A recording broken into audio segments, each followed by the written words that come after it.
Istirahat untukku. Kepada sumber yang mendengus dingin, di atas cetakan kepalan besar itu, ada sinar terang yang mekar. Segera, dua Blood Key yang nyaris tidak melawan langsung dihancurkan oleh kekuatan yang menakutkan. Dan dalam sinar cahaya yang pecah, cetakan kepalan besar itu masih utuh, dan meledak dengan keras pada yang terakhir. Jelas, setelah pukulan yang sukses, Xiang Yuan tidak bermaksud memberi Qin Yichen waktu istirahat. Bang! Tanda tinju yang besar itu, meskipun kekuatannya sedikit melemah, tetapi kekuatan yang sangat menakutkan masih meresap di dalamnya. Bang! Menghadapi serangan yang mengerikan ini, Qin Yichen mencoba mengelak beberapa kali, tetapi yang terakhir menguncinya dengan erat. Setelah beberapa kali mencoba, dia akhirnya mundur, cetakan tinjunya datang, dan akhirnya menyerang dengan keras di tubuhnya yang dipenuhi dengan sinar cahaya kemasan. Bang! Saat ini, tubuh Qin Yichen rusak parah, dan dia tiba-tiba jatuh dan meledak ke tanah di bawah dengan sikap serigala. Tiba-tiba, dataran itu runtuh sepenuhnya. Apakah kamu tidak gila? Coba orang tua lain. Melihat bahwa Qin Yichen akhirnya dipukul sendiri, tawa Xiang Yuan langsung terdengar. Dia melihat tanah yang runtuh di bawah, dengan cahaya dingin bersinar di matanya. Bang! Segera, tangan besar dari hukum pamungkas bergetar dan menyerang lagi.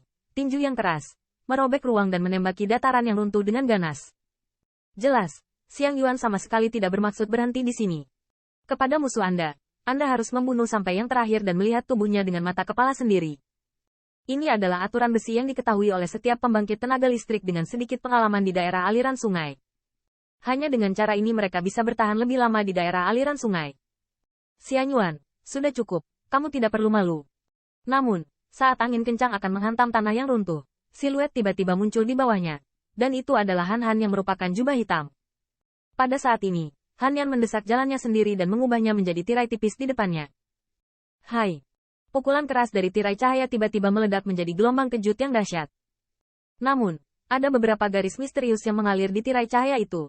Sepertinya kekuatan dahsyat itu dilepaskan. Namun, meski begitu, saat angin tinju akan menghilang, tubuh Han Yan yang gemetar tiba-tiba keluar dari tirai tipis. Jelas, itu telah mencapai batas yang bisa dia tanggung. Pembangkit tenaga top realem bumi dengan kekuatan kerajaan tingkat sovereign dapat menahan pukulan dari pembangkit tenaga puncak realem bumi, yang sangat langka. Pada titik ini, napas Han Yan menjadi sangat melemahkan. Jelas, terlalu enggan baginya untuk memblokir serangan tubuh ekstrim ke sumbernya. Dengan baik, sepertinya kamu lebih ingin mati. Melihat pemandangan ini, mata siluet besar itu tertegun. Segera, suara dingin terdengar, lengan dari tubuh pamungkas melambai lagi, dan sinar cahaya yang tebal menyebar darinya. Bang! Namun, untuk waktu yang singkat, sinar cahaya pada lengan siluet besar telah mencapai batasnya. Segera, dengan lambaian tangannya, gulungan sutra putih yang menakutkan membuka ruang, dan kemudian menghadap Han Han di bawah. Meledak! Melihat serangan ini, ekspresi putus asa muncul di mata Han Yan. Serangan mengerikan seperti itu, bahkan di masa kejayaannya, tidak bisa dilawan. Terlebih lagi, pertahanan yang tadinya terkonsentrasi penuh power setelah dipatahkan, dan dia telah mengalami banyak trauma. Dalam keadaan ini, dia tidak memiliki kemampuan untuk melawan lagi. Yah, itu niatku. Melihat serangan mengerikan yang semakin dekat, Han Yun tidak bisa menahan nafas. Jika dia memenggal Scarman sejak awal, mungkin suku He Yuan tidak akan mengetahui identitas Qin Yichen. Atau, jika dia tidak berharap Qin Yichen meninggalkan daerah aliran sungai, dia tidak akan menempatkan dirinya dalam situasi berbahaya seperti itu. Saat ini, Han Yun memikirkan banyak hal, dan akhirnya menghela nafas panjang. Meski dikejar hingga kedas, masih ada sesuatu di benaknya yang tidak bisa ia yakini. Jika dia diberi kesempatan lagi untuk memilih, mungkin dia masih akan memilih untuk membawa Qin Yichen mengalir di kota Tian. Lagi pula, ini adalah dia meninggalkan das satu-satunya harapan. Saat kamu mengalah, kamu telah tersingkir dari daerah aliran sungai. Melihat siluet di bawah, tidak ada jejak simpati di mata Xiang Yuan. Dia bergumam dengan jijik, dan matanya penuh ejekan dan ejekan. Siu. Dan tepat ketika gulungan sutra putih yang mengerikan itu akan jatuh, di tanah yang runtuh di bawah, tiba-tiba ada sinar cahaya kemasan yang gelap meledak, dan kemudian dengan kecepatan yang sangat mengerikan, menyerang dengan keras pada gulungan sutra putih yang terbuka itu. Bang! Suara besar tiba-tiba bergema di antara langit dan bumi, dan badai dahsyat mengamuk, membuat ruang bergetar. Bagaimana? Apa yang terjadi? Tanda seru. Han Yan, yang putus asa di matanya, melihat gulungan sutra putih yang terbuka tiba-tiba meledak, dan dia pingsan sedikit, dan di matanya, dia tidak bisa menahan warna bingung. Pada saat ini, siluet besar di langit, ekspresi wajahnya tiba-tiba mengeras, tatapannya menatap pusat badai dahsyat. Di matanya, Sepertinya ada sentuhan yang luar biasa. Warna muncul. Hai, angin menderu. Untuk waktu yang lama, semburan sinar cahaya berangsur-angsur menghilang.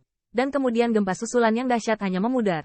Dan pada saat ini, mata dan pupil Xiang Yuan dan Han Yan tiba-tiba menyusut karena di pusat akibatnya, ada tampaknya menjadi siluet akrab. Apakah itu anak kecil? Bagaimana mungkin dia masih memiliki kekuatan untuk melawanku? Tanda seru.